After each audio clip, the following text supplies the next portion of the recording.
So, as you know, many of the documents about Jeffrey Epstein, and I'm not going to give the backstory. You know who he is. You know what he did. You know about his child sex trafficking. You know he was friends with, close with, colleagues with many famous people, many high-level politicians. Many of those names, though, have been blacked out, have been covered up. We have not found out what was said in court testimony, and some of that is now coming out. Not all of it. They have pushed back the dates on some of it, so hopefully we'll be getting more soon.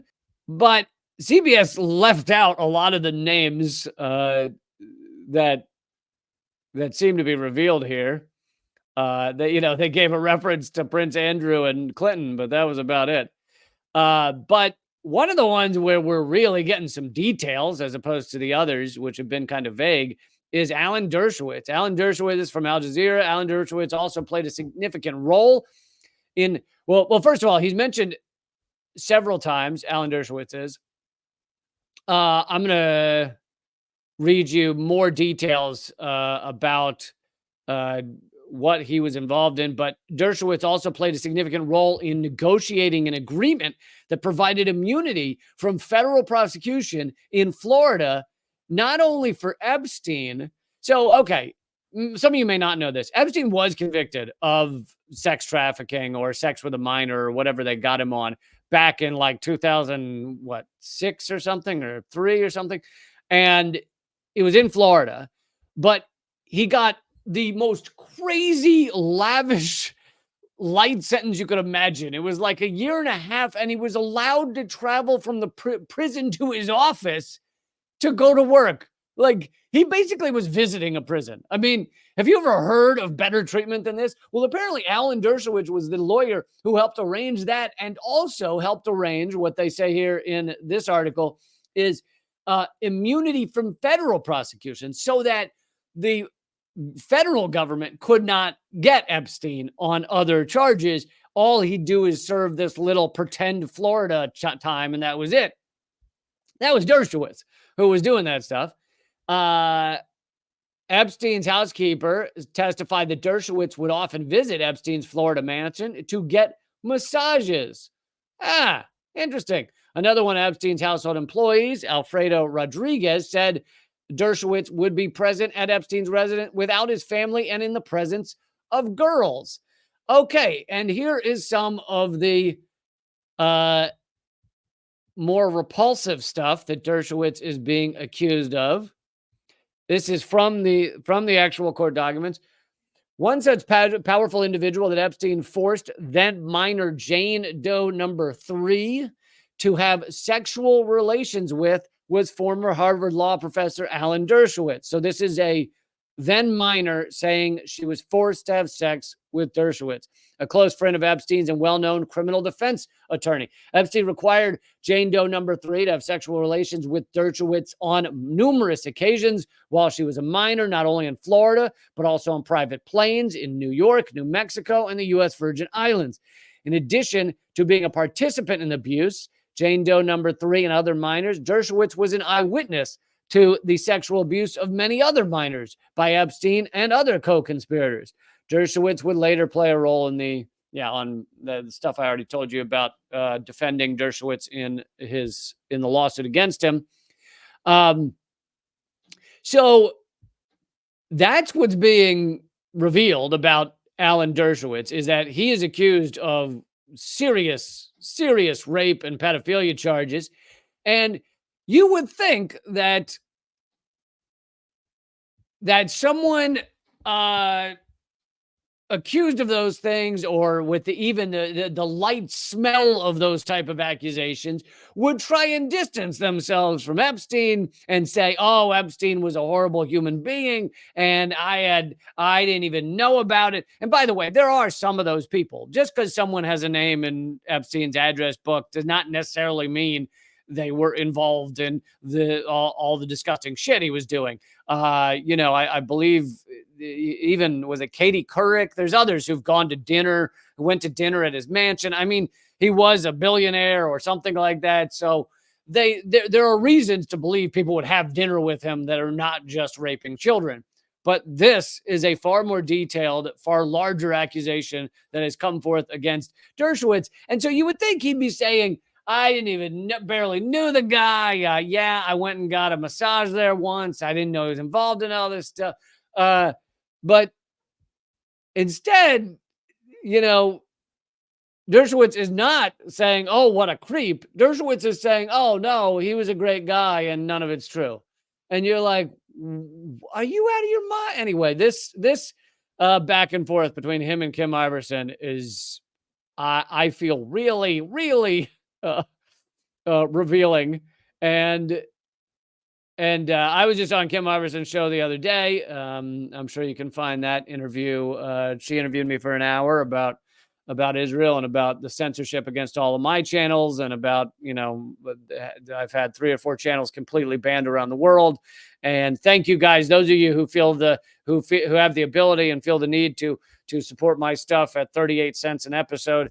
You guys make this show possible. Anyone can do that at leecamp.net. That'll forward you to my locals page. Anyway, oh shit, I'm already forgetting. Join me at rumble.com/leecamp. I'm about to play this clip, and we're going to get into more Jeffrey Epstein accusations and connect it back to Israel. That's all coming up. Rumble.com/leecamp. Free to watch there. Join me over there. Rumble.com/leecamp. Free to watch over there. Also, if you're on locals, of course, it keeps live streaming there as well. Okay, 1 second. I just have to click the 1400 buttons to do this, and then we'll keep it moving. Rumble.com/leecamp. Don't forget, everybody. Rumble.com/leecamp. And we are good to go. All right. Watch this. Many of us suspect that Jeffrey Epstein was an asset to Mossad, and that Ghislaine Maxwell was in fact an agent of Mossad. There's a lot of evidence that point to this direction, and that they were operating a blackmail operation in order to get very powerful people, including people like yourself, in precarious positions to where you could potentially work on behalf of the state of Israel or protect the state of Israel. I've been working on the state of Israel. I've been working for the state of Israel since before you were born. Jeffrey Epstein once visited me in Israel. He had never been there. He didn't know anybody in Israel. He didn't work for the Mossad. The Mossad wouldn't hire him. And I hope he had videotapes of everybody, because they would show I never did anything improper. I have one other question. Are you used to having people come on your show to talk about one subject and then sandbagging them on another subject without any warning? Because it's nice to know you do that, and it will make certain that I have nothing to hide. I'm happy to talk about any of this, but I'm used to more ethical journalism. No, we actually did notify the people who booked you onto the show that you would be asked about Epstein, and they assured us that you were aware of this. No, they never notified me about that, and you'd have to show me that email. Okay. One last question. Do you think that Jeffrey Epstein killed himself? No. Did you catch that? A little bit of a Freudian slip there. Do you think Epstein killed himself, right? That's the official narrative. That's what we're told. Do you think that Epstein killed himself, that he did it in a jail cell alone with a paper T-shirt, and the guards looked away and all the cameras were off, and he screamed, according to a fellow inmate, he screamed repeatedly before it happened. So, and Alan Dershowitz answered, no, I do not believe Epstein killed himself, but then he catches his Freudian slip. Of course not. Well, he didn't kill himself without the help of some people. He did. There we go.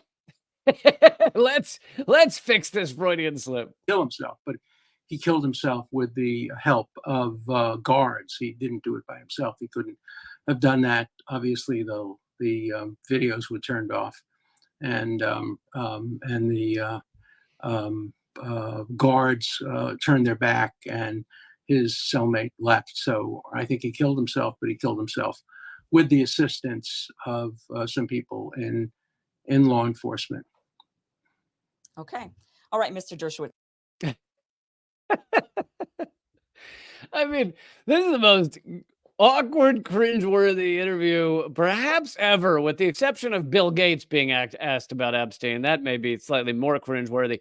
But here's Dershowitz trying to act like Epstein was a good guy. I showed him around Israel. It is amazing he keeps defending him. And it was kind of odd. Now we're seeing these much deeper accusations against Dershowitz, but it was kind of odd that in the years since Epstein was, captured and all the truth was coming out about him, Dershowitz was going on various shows and defending Epstein, like, oh no, that didn't happen. None of that happened. Oh, he never did anything with little girls.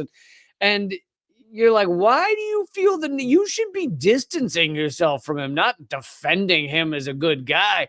But here he is. He continues to say, oh, no, I wish there were videos of everything that went on because there were no crimes. Everything was just great. I don't need to tell you what this is. You can see what it is. He's incredibly uncomfortable on this topic and clearly does not want to talk about it.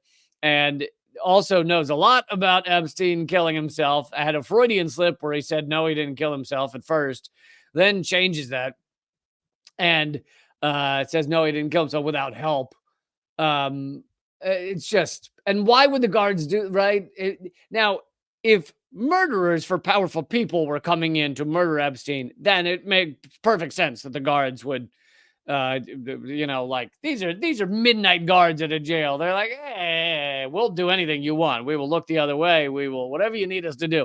Whereas, why would they look the other way? Why would they help Epstein kill himself?